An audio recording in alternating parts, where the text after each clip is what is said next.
Greetings, YouTubers, and welcome to my 84th TTM video. TTM stands for Through the Mail. We send out autograph requests to athletes, famous people, whoever, and hope that they send our stuff back, preferably signed. Today, I have 3 TTMs to share with you that I got in the mail recently. 2 baseball and a football return. Also, another pickup for my top 10 worst NHL draft picks of all time. And a little item I got from the Baltimore Orioles for my mascot collection. And shout-outs to 4 great channels. This is Ed, a.k.a. to my sons, my children, the angry old man. I hope you're all doing well and staying safe, and hope everybody's enjoying the baseball season, the NHL playoffs. You know, my Devils are still alive, barely. And also the NBA playoffs as well. So, let's get started, shall we? I think we shall. Let's start out with the shout-outs. These are 4 channels. Move this a little closer. This is courtesy of Don from Don's Field of Dreams. First shout-out, I gave a shout-out a while ago, but this is D's collection. Darren, he's doing a contest, if you're interested. Got a great contest going on with a great prize, and recently he showed in one of his videos the complete 1957 Topps set. So check that out. I'm going to give him another shout-out. Another one here, we got SFISportsCards. Sammy, this guy's got another great collection. You want to give him a look-see. Super videos. And 2 new ones I've subscribed to. Pastime Baseball. The gentleman that has a collection there. And BudgetRips. And it's budget. But he does a great job. So give a look-see to those 4 channels. They're good channels. You'll enjoy them. I know you will. So give them a check. Don't cost nothing, and, you know, increases their viewership and their subscribers. All right, first, I got a little thing from the Baltimore Orioles. There's the back of the envelope. The front just has an address on it. And they sent me an autograph. The Bird. It's to you, Ed. Go O's, the Bird. At least they didn't give it to me, the signal there. And they also gave me a little card here, signed by the Bird as well. I just sent them an email and got those 2 back. So, very nice. A lot of teams don't respond. They don't send things back. The Mariners won't send anything outside of like 4 states. Washington, Idaho, I think Montana, and Oregon. Other teams just don't respond. You send out something. The A's won't. You know, well, we don't have anything for Stomper. Give me a break. These teams are worth billions of dollars. They could send them out. And my shout out and apologies to all the A's fans. You know, I'm very sorry to see your team leave and go to Las Vegas. This is a team that has absolutely zero loyalty to any city they go to. They've shown it. This is their 4th city they're going to. They started out in Philadelphia, went to Kansas City. I could see Philadelphia, not a 2-team town, Philly town, but to leave Kansas City, then go to Oakland. Charlie Finley, as soon as he gets there, wants to leave. He wants to go to Denver or Seattle, but he can't get out of his lease. And now they're going to Las Vegas. So, very sorry for A's fans. I know they got a loyal team up there. But, yeah, it's very hard to get some teams to give you autographs of mascots. Like I'm better off getting a player. And now a pickup for my top 10 worst NHL draft picks of all time. This guy is actually number 1 on the list. Yes, I got number 1. Mr. Alexander. Oops, he fell over. He was that bad. Alexander Degal signed a card there. He was 1993. Ottawa Senators, number 1 pick. Yes, called a can't-miss pick. Can't miss prospect. Largest starting salary in the history of the NHL. He got 5 years, $12.25 million. That was just for starter, rookie contract, essentially. And that led to the rookie salary cap. His famous quote was, "I'm glad I got drafted first because nobody remembers number 2. Right, yeah. the guy that was picked behind him at number 2 by the Hartford Whalers was Chris Pronger. Yeah, he only went to the Hall of Fame, so I guess nobody does remember number 2, but that was his famous quote. He got voted in the video I saw with my friends. Number 1, Alexander Daigle. Yeah, number 1. So I got number 1, 2, and 4. Daigle, Stefan, and Yakupov. Working on the other 7 guys. I sent the number 10, Greg Jolly. He does actually TTMs, but I didn't say why I was sending him 2 cards. Don't think he would have signed. All right, this first TTM came from Texas. Took 14 days. There was no fee. None.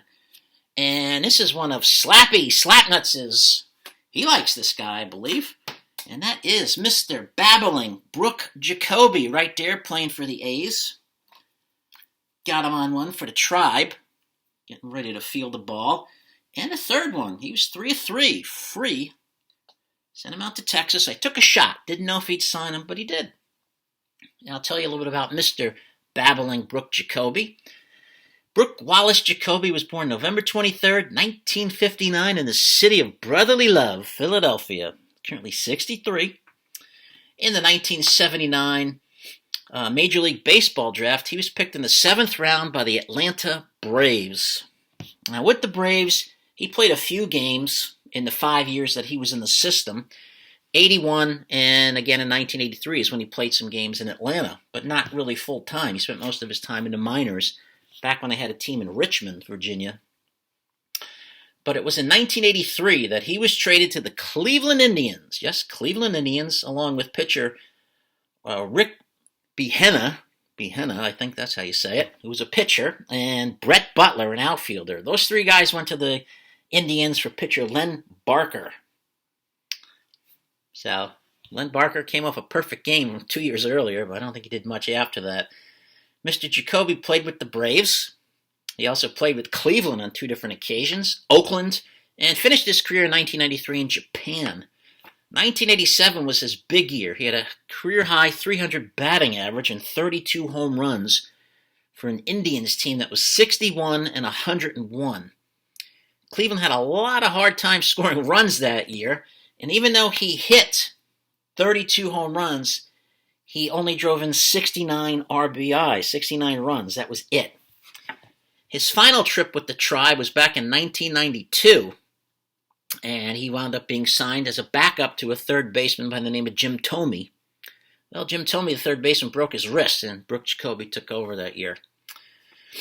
In his career, he hit .270.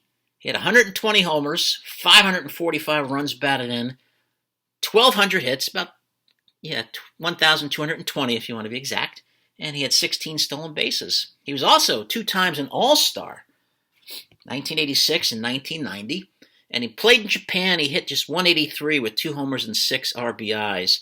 He was also, after his career ended, a hitting coach for both the Cincinnati Reds and the Toronto Blue Jays. So thank you, Mr. Brooke Jacoby, for signing all 3 cards. I took a gamble, and he came through. I will take it. Send out to him, Slappy. The second one came from, I sent it to Washington, D.C. It came from, movies.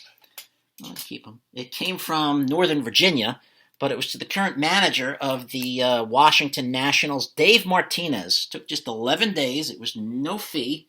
He signed this nice one here when he was with the Reds. And I like this one when he's with the Expos, diving up against the fence at Wrigley Field there. See the nice ivy. David Martinez, he was born September 26, 1964 in Brooklyn, New York. He wound up growing up in Florida. He's currently 58. In the 1983 Major League Draft, which was held, they had 2. This one was held in January. He was selected by the Chicago Cubs. His entire career, he played with a lot of teams. Played with the Cubs on 2 separate occasions. Played with Montreal, the Expos, I hope they come back, the Cincinnati Reds, the San Francisco Giants. He played with the White Sox as well, Tampa Bay, Texas, Toronto, and Atlanta. So he played for quite a few teams. In the year 2000 alone, he played for the Cubs, the Tampa Bay then Devil Rays, the Texas Rangers, and the Toronto Blue Jays. So 4 teams in 1 year. In his entire career, he had .276, had 91 homers, drove in 580 runs, and had 1,599 hits. After his career was over, he became a coach with the Tampa Bay Rays and then the Chicago Cubs. He actually got a World Series ring from 2016 being a coach. And now he's the current manager of the Washington Nationals. His record is 330 wins, 401 losses, so he's got about 45% of his games he's won. And he has 2 World Series rings, one as a coach with the Cubs, and in 2019 as the manager of the Washington Nationals, and they traded everybody away, so now they stink. Thank you, Mr. Martinez. I didn't think I'd get this back so soon, but that was cool. I appreciate that. And the third TTM, I sent to this gentleman a couple months ago, and I showed you the return to sender, excuse me, that I got in the mail from South Carolina. Now, I do believe he still lives there in South Carolina, but I had to do some checking. I noticed people who'd gotten them back got their returns from Cincinnati, so I looked in Cincinnati address, and I got one. And that was from Mr. Ken Anderson. Got him to sign this photo from the Super Bowl 16, as he's under center there. He even signed 1981 AFC champs and put his number on there, 14. So that was nice. I did ask him to put the 81 AFC champs on there.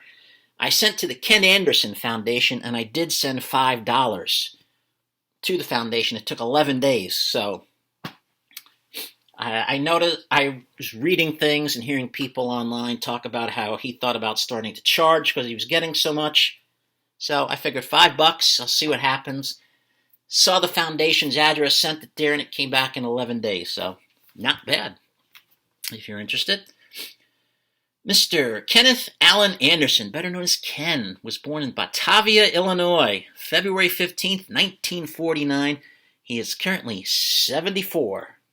Good number, I guess, if you get there. Growing up in Batavia, Ken Anderson's backyard went into another backyard, meeting right next to each other. In that other backyard was a guy by the name of Dan Issel, who became his friend and a future basketball Hall of Famer. So they were neighbors and friends, as the yards connected. Another one of his friends in Batavia was sportscaster Craig Sager, future sportscaster. Ken Anderson attended Augustana College, which is in Rock Island, Illinois.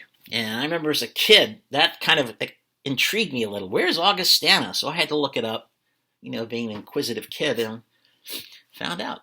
In the 1971 NFL Draft, he was picked in the 3rd round with the 67th pick by the Cincinnati Bengals. He played his whole career in Cincinnati from 1971 to 1986. His first year in 1971, he was a backup to quarterback Virgil Carter. And in 1972, he wound up going 7-6 as a starter. But in 73, he had a good year. Team went 10-4. He threw for 2,428 yards, 18 touchdowns, and led Cincinnati to the AFC Central Division title because they had those Pittsburgh Steelers in there. But they wound up losing in the playoffs to the defending Super Bowl champ Miami Dolphins in the Orange Bowl 34-16. His big year was 1981. Mr. Anderson had a career-high 3,754 passing yards, 29 touchdowns, 10 picks. The Bengals went 12-4. They won the Central Division title. Yes, there was a Central Division, not the North, but back then it was the Central. And they were the number 1 seed in the AFC. That year, he was named NFL MVP and NFL Comeback Player of the Year. And the Bengals went all the way to the AFC Championship game where they played the San Diego Chargers in Cincinnati. It was known as the Freezer Bowl. Temperature was -9 on game day, and the Chargers lost. The Bengals won 27-7, setting them up to go to Pontiac, Michigan to play in Super Bowl 16 against the 49ers. And in that game, the 49ers led 20-0 at the half. Looked like it was going to be a blowout, but the Bengals came back. They did lose. The final score was 26-21. Ken Anderson had a really good game. Might have been MVP if the Bengals had won. He was 25-34 for 300 yards, threw 2 touchdowns, 2 picks, and rushed for 14 yards, including a touchdown. Ran one in as well. In his career, he threw for 32,838 yards, 197 touchdowns. He rushed for 2,220 yards and 20 rushing touchdowns. and he had an 81.9 passer rating. His 2,220 yards are still a rushing record for the quarterback, any quarterback for the Cincinnati Bengals. He led the NFL in quarterback rating 4 times, and he led the league in passing yards twice.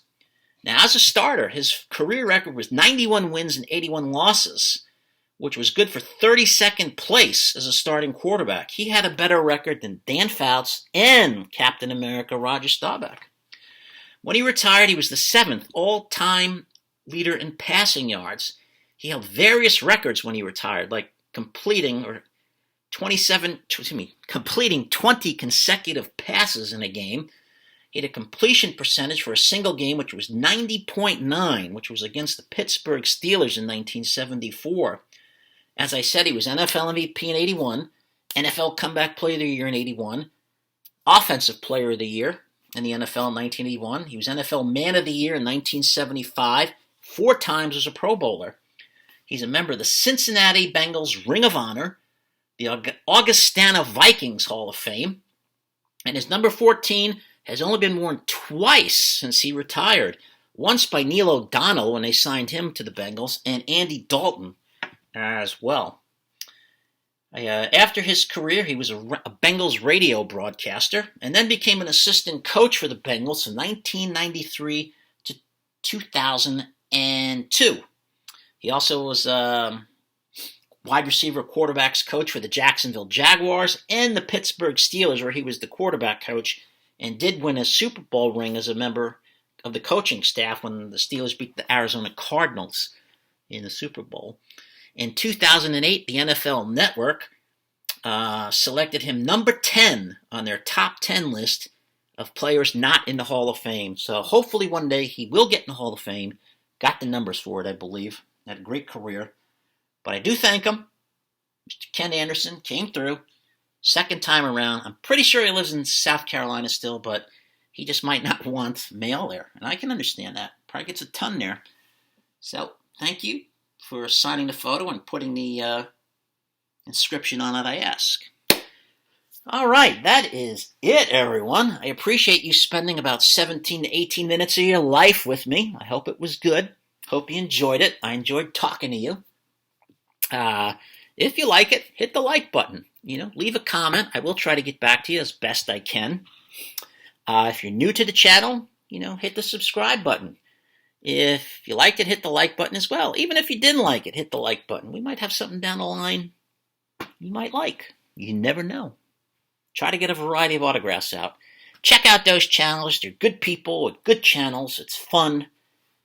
I hope everybody's doing well, staying safe, and let's be kind to each other one at a time. Tonight, I will say goodnight to my brothers, sisters, my relatives, especially in the Emerald Isle of Ireland. Thank you all. Love you all. Be safe.